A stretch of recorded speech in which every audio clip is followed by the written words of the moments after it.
தமிழ் சினிமாவின் உச்ச நடிகராக காணப்படும் தளபதி விஜயின் கடைசி படமாக உருவாக உள்ளது தளபதி 69. கோட் படம் வெளியாகி சில நாட்களை கடந்துள்ள நிலையில் தளபதி விஜயின் அடுத்த படத்திற்கான அப்டேட் வெளியாகி உள்ளது.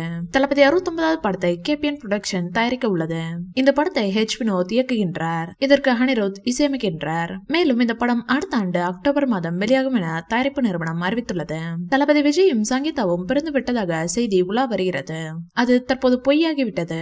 சங்கீதா தற்போது தளபதி விஜயை சந்திக்க சென்னை வந்துள்ளார். நடிகர் விஜய் 1999ஆம் ஆண்டு சங்கீதா என்ற பெண்ணை திருமணம் செய்தார். இந்த தம்பதிக்கு ஜேசன் சஞ்சய் என்ற மகனும் திவ்யா சாஷா என்ற மகளும் இருக்கின்றனர். இதில் விஜய் மகன் ஜேசன் விரைவில் தமிழ் சினிமாவில் இயக்குநராக அறிமுகமாக உள்ளார். இந்நிலையில் நடிகர் விஜயின் திருமண அழைப்பிதழ் தொடர்பான போட்டோ இணையத்தில் வைரலாகி வருகிறது. தளபதி விஜயின் தீவிர ரசிகையாக இருந்த சங்கீதா விஜய் பார்க்க லண்டனில் இருந்து சென்னை வந்துள்ளார். சங்கீதாவின் நடவடிக்கைகள் பிடித்து போகவே அவரை தனது வீட்டில் அறிமுகம் செய்துள்ளார் விஜய்.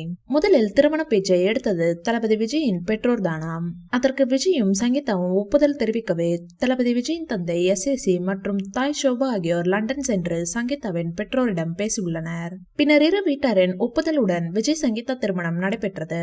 விஜய் ஒரு கிறிஸ்தவர், சங்கீதா இந்து மதத்தை சேர்ந்தவர். எனினும் இந்து முறைப்படி இவர்களின் திருமணம் நடைபெற்றது. 1999ஆம் ஆண்டு ஆகஸ்ட் 25ஆம் தேதி சென்னை எழும்பூரில் உள்ள ராணி மெய்யம்மை திருமண மண்டபத்தில் நடைபெற்றது. அன்றைய தினம் மாலையே திருமண வரவேற்பும் நடைபெற்றது. இந்த வீடியோ பிடிச்சிருந்தா லைக் பண்ணுங்க, ஷேர் பண்ணுங்க. மேலும் விஜய் சார் பற்றிய தகவல்களுக்கு எங்க சேனலை சப்ஸ்கிரைப் பண்ணுங்க.